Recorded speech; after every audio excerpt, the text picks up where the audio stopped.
Hey, what's going on, you guys? Hey, welcome back to another episode of I Trek. Big shout out to everybody that has just tapped in, man. Before we even get this episode started, want to give a big happy birthday to one of the channel's mods, man. Hey, straight out of Canada. That is music to my ears, man. Big shout out to you. Hope you enjoy your day, and I appreciate all the positive energy you have been giving this channel, man. Once again, big shout out to you. Well, it looks like Meta has lost another legal battle in LA, resulting in them paying millions to a woman who claims that their platform is ultra addictive. So we'll take a look at that along with a whole lot of other interesting clips. But before we do any of that, hey, do make sure to smash that like button for me, hit that hype button, and smash the subscribe button if you're not a part of the iTrack fan, man. Go ahead and jump right into it. You will be held accountable for the features. Just because of the features alone that drive addiction, these companies can be held accountable. A jury in Los Angeles has found Meta and YouTube negligence in a first-of-its-kind social media addiction case. It says the platforms harmed a young user and must pay her millions in damages. YouTube, Google, Meta, they were all accused of, in this case with this 20-year-old woman, making her addicted to social media. That was the claim here. And the jury found in the plaintiff's favor on all issues.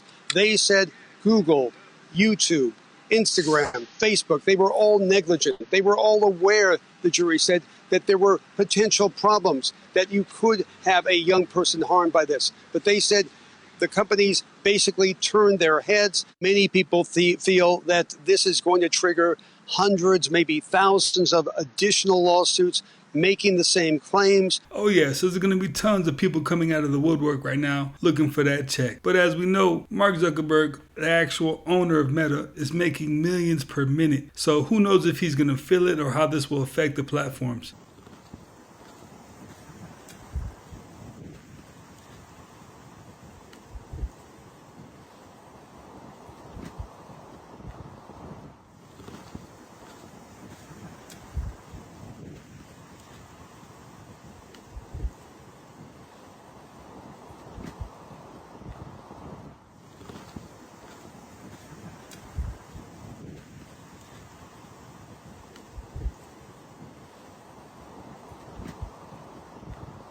New tonight, the crew members of NASA's Artemis II mission are remaining cautious as they count down to launch day.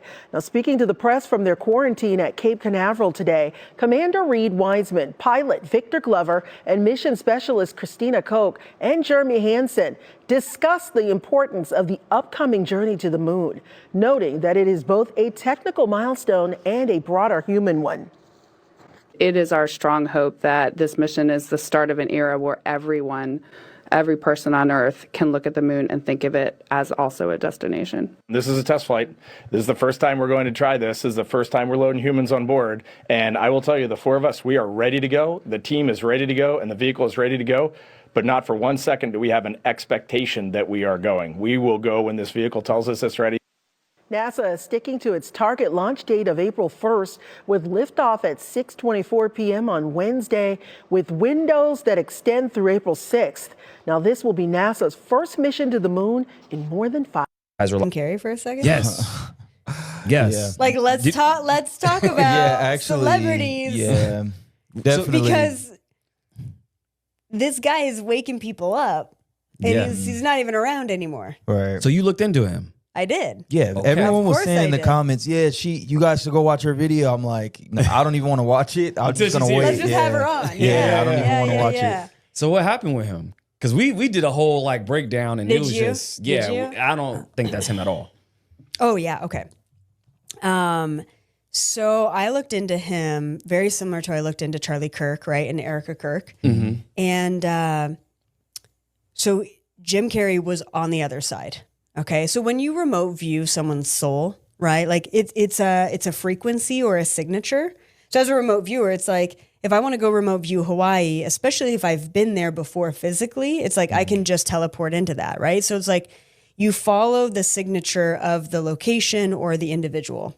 So, I mean, sometimes I follow the signature of an individual and I show up to, your body. You're here on planet Earth. Right. With Jim Carrey, I'm in the afterlife. Like, I am literally on the other side, and there he is. There's his soul. Like, there's his soul signature. And I'm like, yep, not surprised to see you here, disembodied. What's going on? And he had a lot he had to say. So he spoke out against the Illuminati for quite some time. Right. Very famously did that. Yeah. He knew he wasn't supposed to. And he also knew that he had a little bit of power in the dynamic because there's no way they could replace his talent. For sure. That was his safety net for a very long time. Mm-hmm. And even at that point, he didn't even care if they took him out. Like, he knew that he was speaking out and that could cause the end of his life. Now, this conspiracy is just a little bit easier to believe. We all saw what he looked like at those award shows. Looked like a totally different person, if I'm being honest. So when she says all this remote viewing and seeing him on the other side, makes you kind of think. Ever denied access, or did you ever inquire on the topic of UAP or Gilgamesh in your official or personal capacity, and why? I was never denied access because I never asked for access. Okay. In the efforts of having a transparent government and restoring faith within our country, do you believe that the American people deserve access to those topics? I do. Subject to any national security implications, I think the information should be made available. I think that's been ordered, or at least I read that it had been ordered. When your husband was president, it was Lawrence Rockefeller had an effort to try to disclose UFOs, UAPs. When you were running for president, John Podesta publicly stated that you would disclose these files if given the chance, if you had been president. Are you pleased to see that these files may be disclosed finally?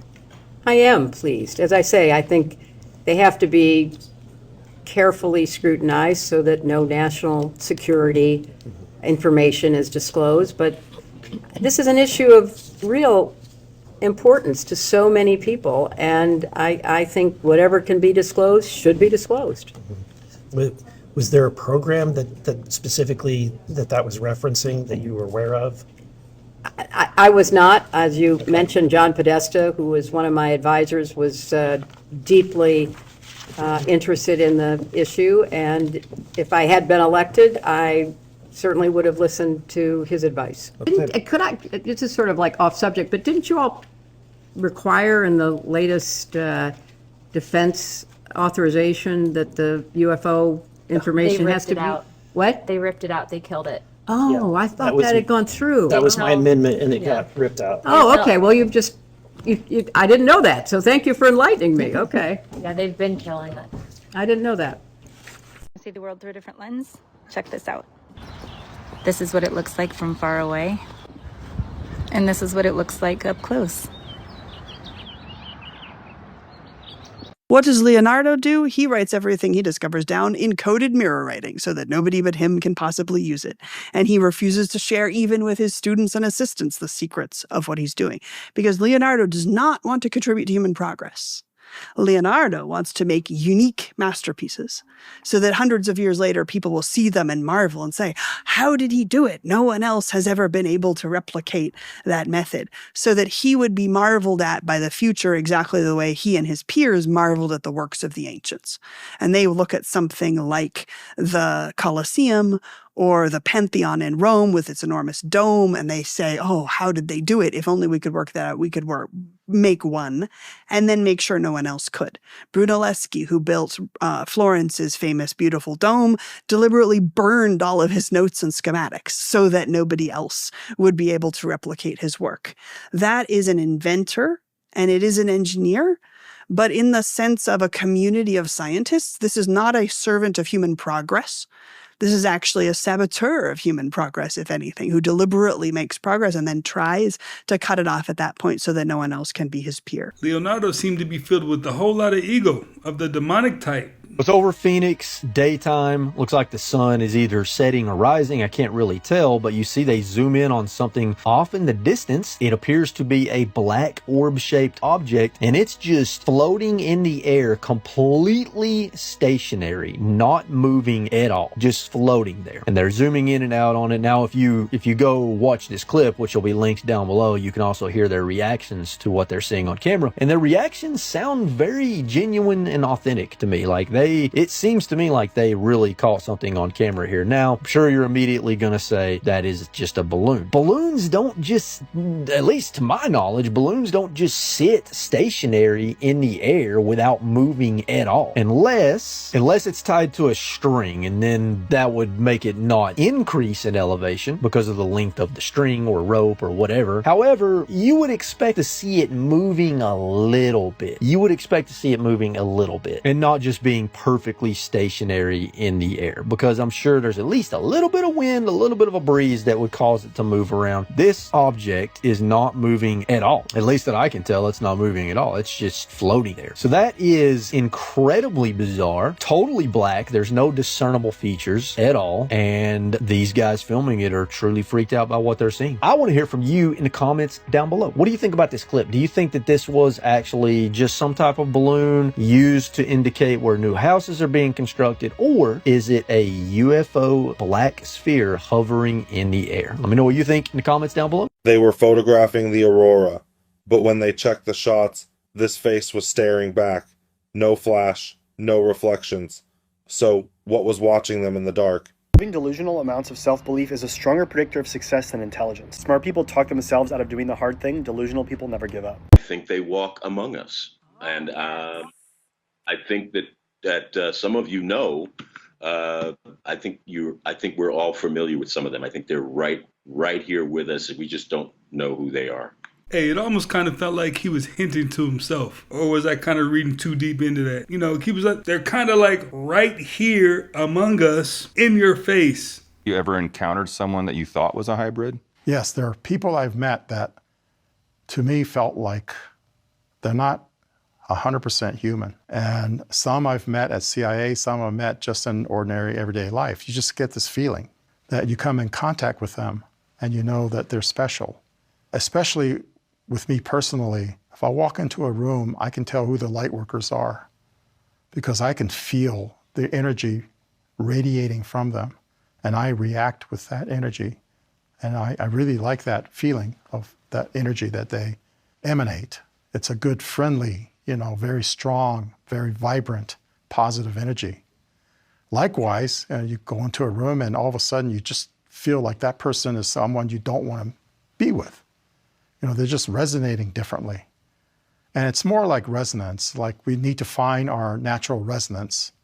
And you could do that through meditation, but once you find your natural resonance, it's like tuning in a radio. Because right now, there are all kinds of broadcast frequencies, right, but you can only listen to one at a time.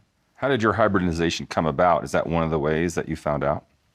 Through the frequencies? Through mine? Yes. My personal hybridization is mostly my interpretation of the experiences that I had of being taken aboard the craft and having light workers tell me that you're a hybrid, you have an implant. If you slept for 8 hours straight in the medieval times, people would probably think there's something wrong with you. The way people used to sleep in the Middle Ages is way different than how we sleep today. For starters, sleeping straight through the night was not a normal thing to do. Instead, people practiced something called biphasic sleep, which basically just means instead of one long stretch, the night was split into 2 different sleeps. People would go to bed early, I'm talking right after sunset, and then sleep for about 4 hours. And then around midnight, everyone would just wake up. People would read or pray or talk to their families. It was such a normal thing that some people would even go visit their neighbors next door.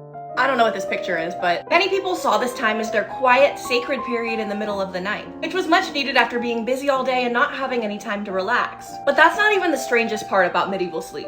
Beds were expensive, so sharing them was completely normal. But I'm not just talking about with your family, but with coworkers and friends. It was also completely normal for travelers to share beds with strangers at inns. It also was not unheard of for 2 kings to share a bed, as a public act of trust and political alliance between their kingdoms. I wonder if this is where king beds came from. Guys, NASA just confirmed the launch date. We are officially now sending humans back to the moon in just 2 weeks, and you get to watch the entire thing on a live stream. So obviously NASA just made it official. March the 6th is now the official target launch date for Artemis II. 4 different astronauts are about to fly to the moon for the first time in over 53 years, and the crew has actually already been put in quarantine to prepare for launch. This is a 10-day mission that is going to send them over 600,000 miles around the moon and back. These 4 astronauts are actually going to be going traveling farther from Earth than any human has ever traveled in history. And then, by the way, they're gonna re-enter our Earth's atmosphere at over 25,000 miles an hour. What makes this entire thing so crazy right now is that the last time humans have ever went to the moon was obviously on Apollo 17 in 1972, and there's still a bunch of conspiracy with that. Dude, back whenever that happened, most of your parents weren't even born yet, and now we get to watch the entire thing happen on live stream. There shouldn't be any kind of copyright issues with this, so I definitely will be live streaming this so we can see what happens from point A to point B. These are things you used to be able to do on planes. So pre-2001, there was no TSA, so you could previously just walk right up to your gate with anything on your person, including full bottles of liquids. Pre-2001, pilots would also often invite children into the cockpit during the flights to see the controls and look out the window. Now it's fully bulletproof and locked from takeoff to landing. You used to be able to buy a ticket directly at the gate with cash. There was also no 24-hour check-in for your flight, and ID wasn't required. Oftentimes, family would say goodbye to their travelers at the gate too, rather than the car. In the late 1980s and early 1990s, in the back of the plane, there were ashtrays built into armrests, so smoking was extremely prevalent on board. There's also gourmet meals offered to economy passengers like roast beef and lamb. Planes even used to be faster back in the day, like the Concorde, which would get you from New York to London in just 3.5 hours compared now to 5.5 hours. And finally, long-haul flights in the 40s and 50s had overhead bunk beds where passengers could climb up to where the luggage would be, and they could just sleep there while crossing the Atlantic. Pretty cool, right? Now that's wild. We had so many liberties before mankind became so evil.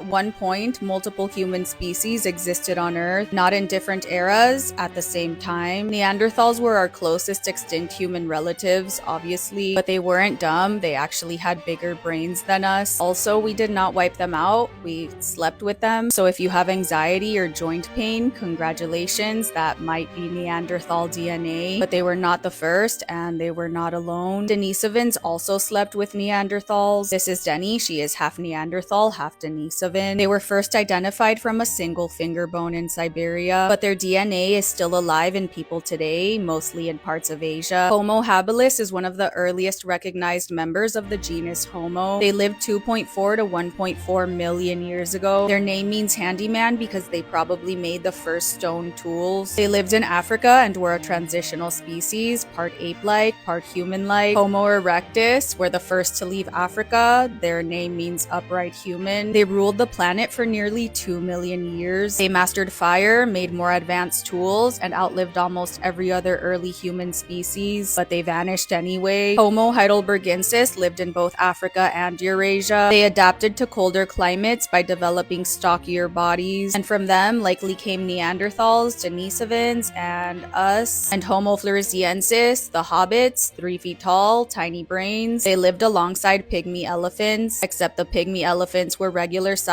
elephants to them. They also fought giant Komodo dragons, which means they were the closest to fighting real dragons anyone in humanity has ever gotten.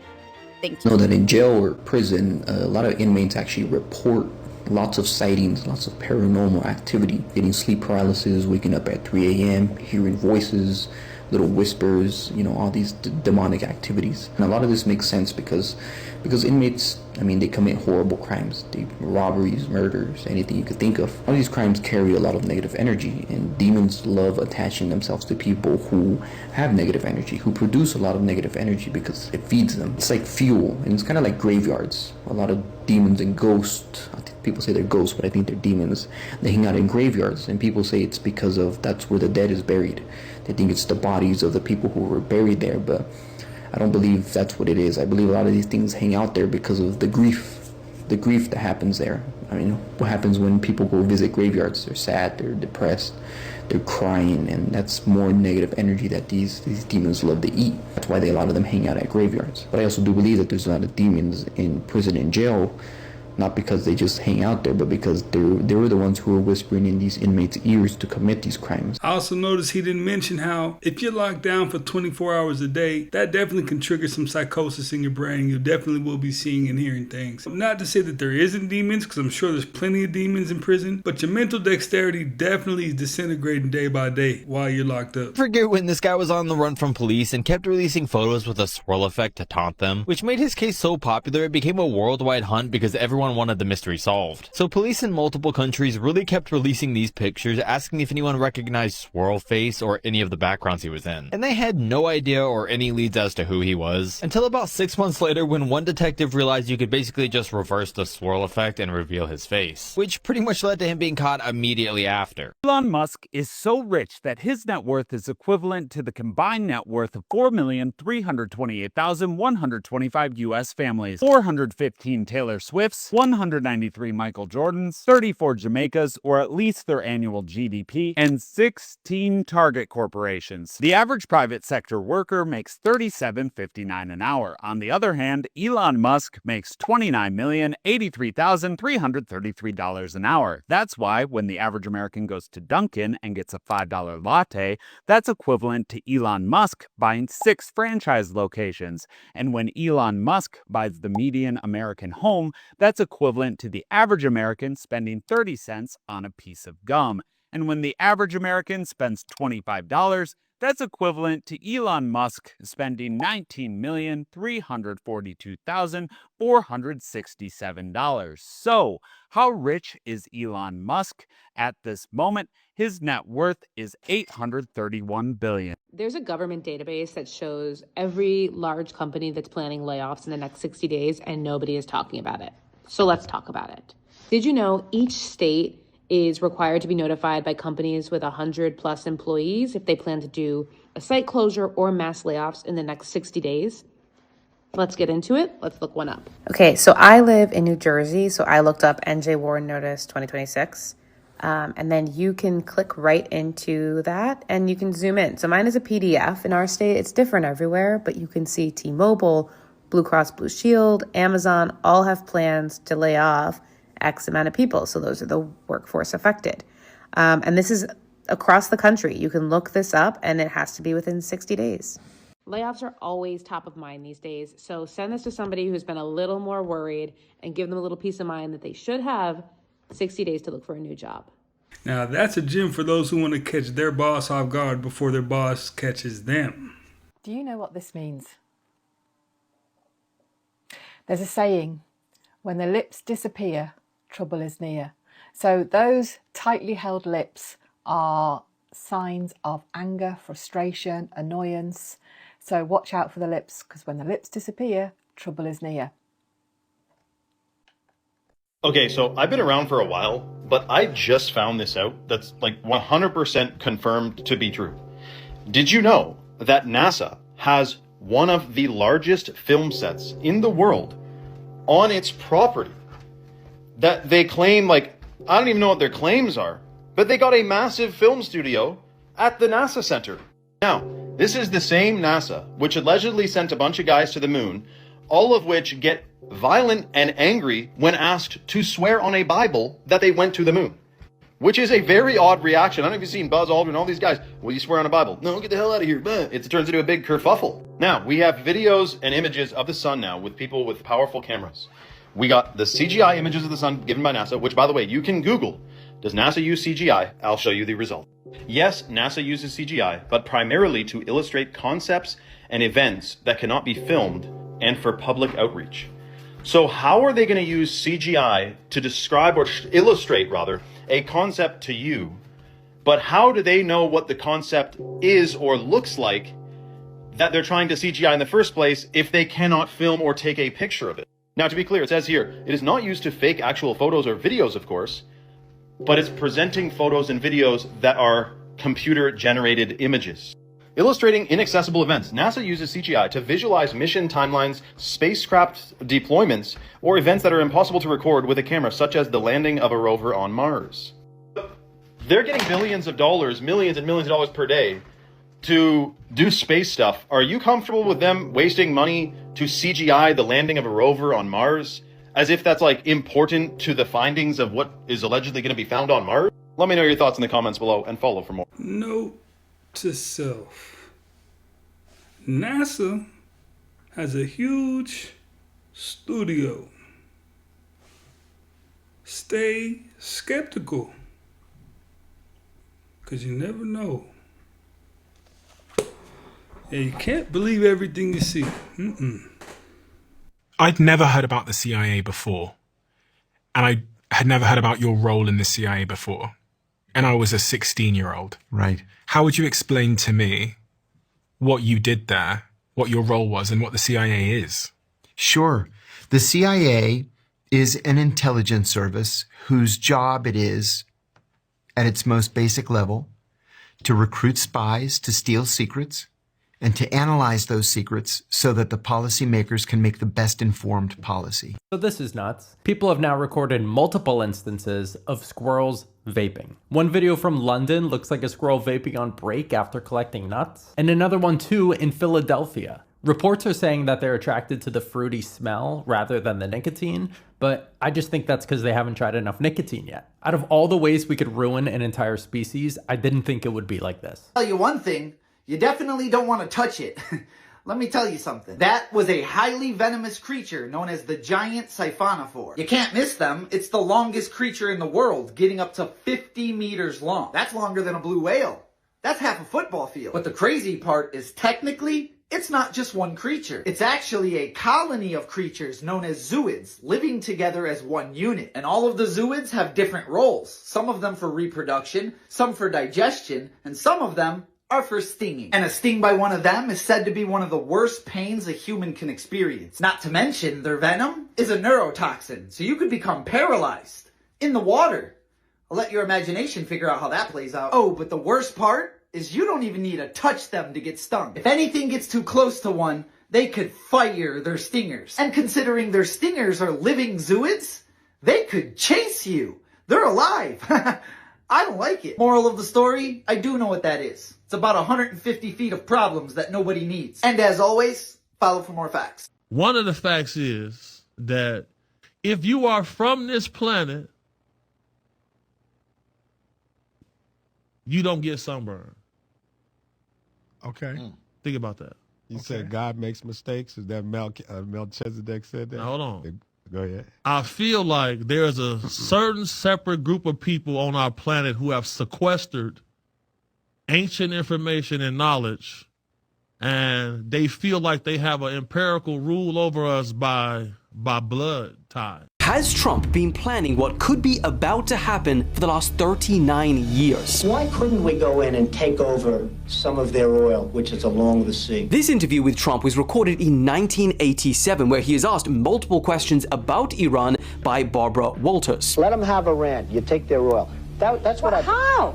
How? I mean, do we want a war? What do you mean we in, take their oil? You go in. You're How gonna have do a we war, go Barbara. in? You're going to have a war by being weak. Okay, how do we go in? This comes as just yesterday he told the Financial Times he wants to, quote, take the oil in Iran, which would require the capture of Korg Island, through which most of Iran's oil is exported. The next time Iran attacks this country, go in and grab one of their big oil installations. And I mean grab it and keep it. Now, it's not confirmed if the US will be carrying out any ground operations, but it does come at a time where thousands more US troops have been sent to the Gulf region. So the question is, was this predicted or planned? And the wild part about that is I saw an interview with Trump and Oprah Winfrey, and she asked him if he would ever consider being president. He didn't really touch on it too deeply, but he did say if he were to be president, he would make sure everything was fair on the import-export front. So a lot of that's pretty interesting. This is the absolute last year of a normal economy. So next year, it's gonna be hard for a lot of people. I encourage you to stock up on ramen noodles, encourage you to stock up on bullets and food and water. This is the last year of normalcy. If you look at the job numbers, they're all negative. While the world is losing jobs all over the place, you think it's just in America? The Chinese just had factories completely replaced with robots and robots. I told you this shit 6 months ago. Yeah. My billionaire friend says he goes to a dark warehouse. I'm like, what's a dark warehouse? They have no lights. Why? They have no humans in there. It's all machines. They don't need lights. So what I'm trying to tell you is this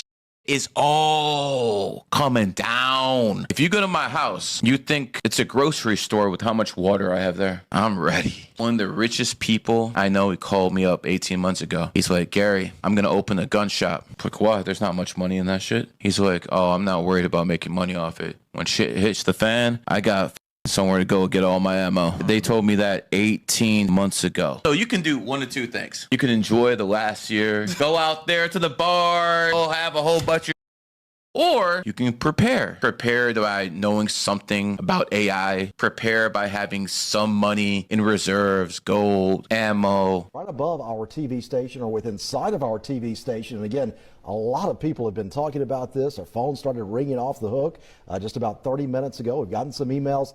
And this object appears to be traveling east and has moved into Jackson County. You're looking live at this silver orb in the sky. So people on TikTok are starting to realize that food is getting fake. It started when someone posted the video of their Hershey's chocolate bar not melting even in really high heat, causing people to quickly point out that Hershey's recently changed their formula, which is something even the founder of Reese's called out since Hershey's is making their chocolate. Now people are saying that chocolate doesn't feel real anymore, to the point that it's made out of just oils and chemicals to taste like chocolate, since they no longer use cocoa. But what's even worse is that people are noticing changes in other foods like bread, saying a lot of store-bought bread has been way more spongy, and when you put it in water it doesn't even dissolve like normal bread should. Because of this, people everywhere started testing this, that people in other countries are even comparing their bread to American bread, saying something is seriously off with food in America. How do you mess up a Hershey's milk chocolate bar? I don't know, but they did it. We figured out what was going on. Last episode, we had the whole breakdown on how bigger corporations are buying a lot of these food companies, downgrading the ingredients to up their pockets. I think we're all pretty well understood that it comes down to greed. What is that ring?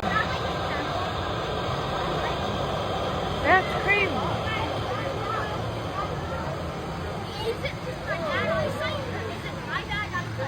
I can't tell what that is.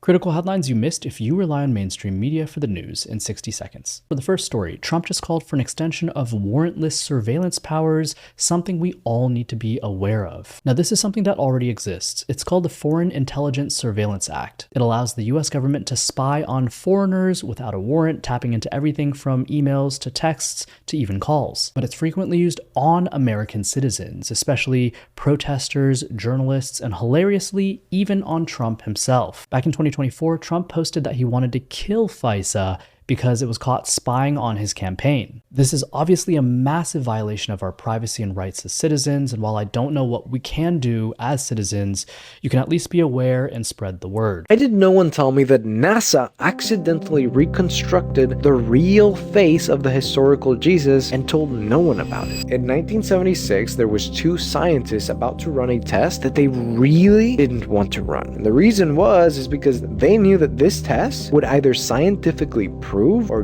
disprove Christianity once and for all. Eric and John were both NASA scientists, and while John was quite religious and open to the supernatural, Eric was very, very stoic, this logical hard science kind of guy who, if the evidence doesn't line up, he would not believe it or even entertain it for a second. And on this day, they were trying out this new imaging technology that NASA had just come out with called VP8 image analysis, and they were in charge of running some tests with this technology. If the tests would turn out to be successful with this VP8 stuff would go on to be used in Mars to map out the topography of it through flat images. But their task was testing out this technology, running it through some very serious tests, and just put it through the grindstone by taking a bunch of different pictures of images and paintings so that they knew how to interpret all of the data in this machine. So as they're flipping through all of the images that they were given, there was one particular image just made them both stop cold because they knew that this test would either prove or disprove the entire basis on which Christianity was built. But they just kind of tried to put it to the side, put it at the bottom of the pile, and they avoided as long as possible because they knew that they would clash on the results of this. Closer to the end of the day, John nervously just picks up the last photo, knowing exactly what this is, and just takes a sigh because this picture contained a very controversial relic. Places the photo in the machine, and before he can hesitate, he just flips the switch. While this is happening, Eric is calmly sitting in the corner of the room, just knowing that every single painting that they've analyzed has been all flattened like a pancake. Nothing comes out in the image. John, however, was nervous. This could ultimately be a huge turning point in his life, and he didn't even know if he would be able to believe in Jesus after what comes out about this artifact. Because that artifact is basically the only piece of evidence that